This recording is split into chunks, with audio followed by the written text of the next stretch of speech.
In case lang naman.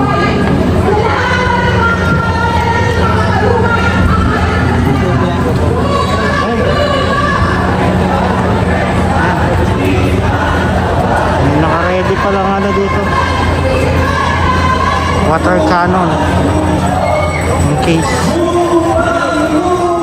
Dito tayo.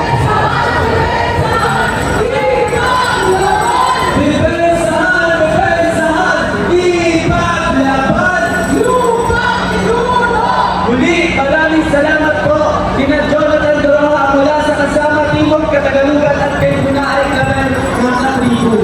Ngayon naman, pakinggan natin sila Carmela Angulo, ang ikalawang tagapagulo ng pambansang lakas, ng pambansang mawalakaya, at si Clarice Paisek na Secretary General ng Gabriela. Abante! Babae! Panatili natin! Isang maalam at mapagpalayang buwan ng mga magsasaka, buwan ng mga tagapaglikha ng pagkain ng ating bansa, ang ipinapaabot ng mga mangisda sa ilalim ng pambansang lakas ng Kilusang Mawalakay ng Pilipinas o Malakaya ng Pilipinas. Nagpupugay ang mga mangisda sa lahat ng nakikibang ang mamamayan, lalo higit sa mga kabataan pag-asa ng bayan na hindi na lamang nagpapakasama sa apat na sulong ng paaralan, bagkos ay lumalabas ito at hindi alintana ang kanilang mga grado, ang kanilang marka doon sa kanilang mga akang akademiko. Bagkos, pinili na magbarka sa kasaysayan na nagresulta sa 5,000 mga kabataan lumabas noong October 17 upang sigilin ang mga kurakot, ang pangunahing mga salot, ang bulok ng nakapenalista, pangunahin si Bongbong Marcos. Mga kabataan, kayo ay mga anak ng mga tagapagdigan ng yaman ng ating bansa. Subalit hindi lamang kayo anak ng mga tagapagdigan ng yaman ng ating bansa. Higit sa lahat, mga anak kayo ng bayan. At ang responsable anak ng bayan ay hindi babayan na pinahihirapan ang kanyang ina, ang ilang bayan. At dahil kayo ay mga responsable anak ng bayan, yan ang dahilan kung bakit nandito kayo ng mga kabataan, mga anak ng bayan, upang sumuporta sa laban ng mga magsasaka, sa laban ng mga mangisda, sa mga iba't ibang sektor ng ating lipunan at sinasabi ang kanilang sarili. Sabi ni Yorme.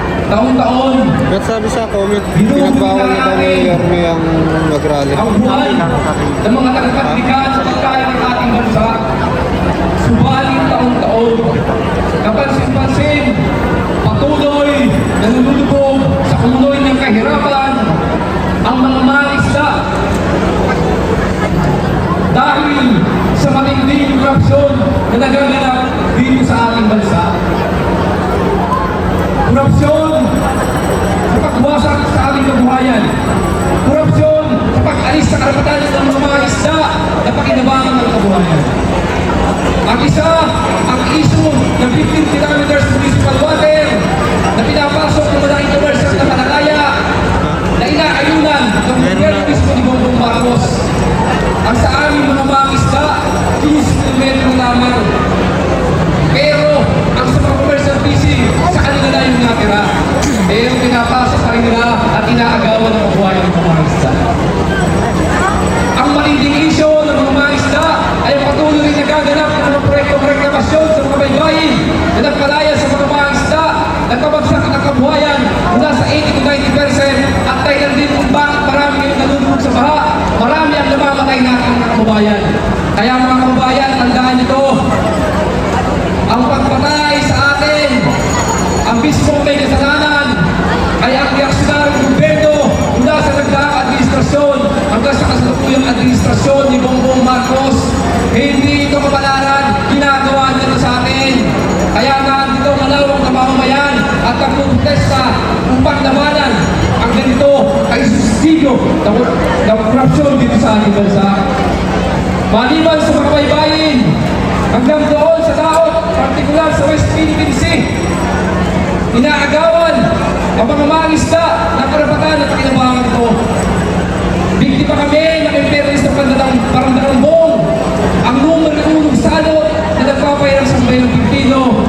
imperialist ng China, pamunahin ang imperialist ng Estados Unidos. Matatandaan natin, noong panahon ni Duterte, sa kabila, may pagtagumpay natin ang ating laban sa desisyon ng Permanent Court of Arbitration na sa atin ng West Philippine Sea. Subalit, anong ginawa ni Duterte? Naging sunod-sunuran siya doon sa kanyang amo, imperialist ng China.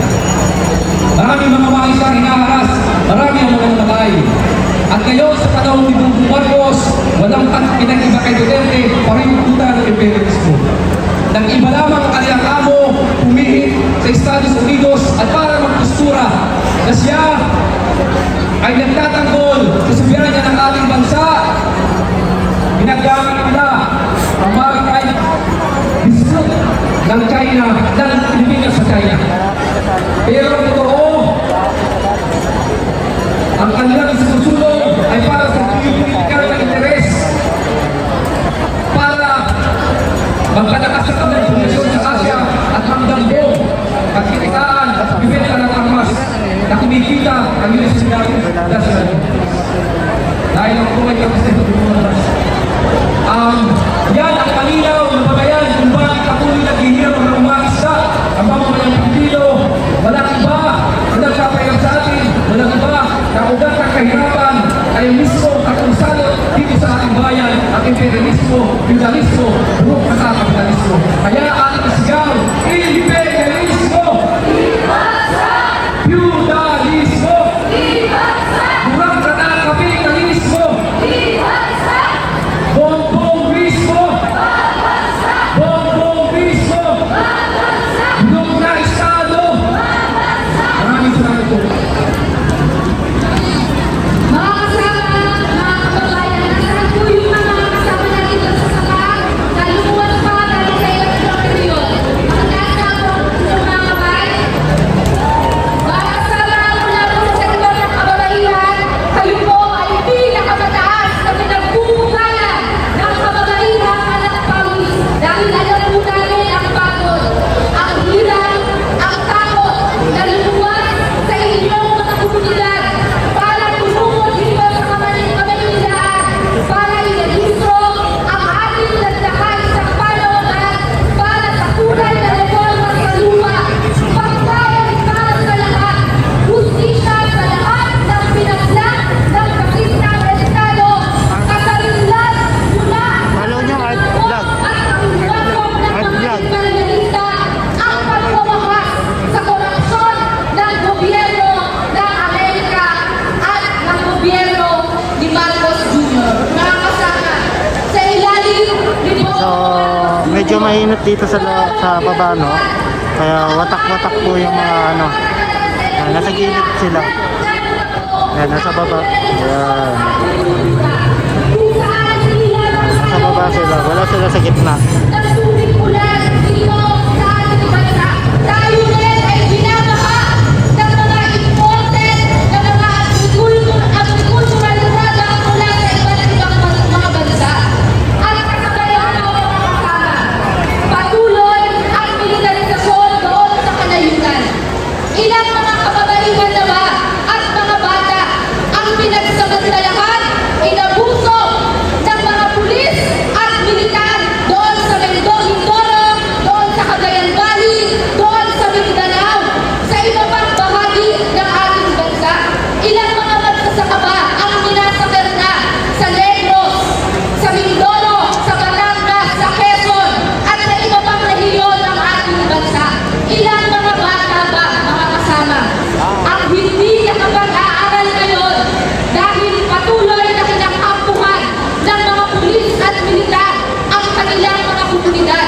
Ilang mga bata ang pinaslang din mismo ng gobyerno ni Marcos Jr.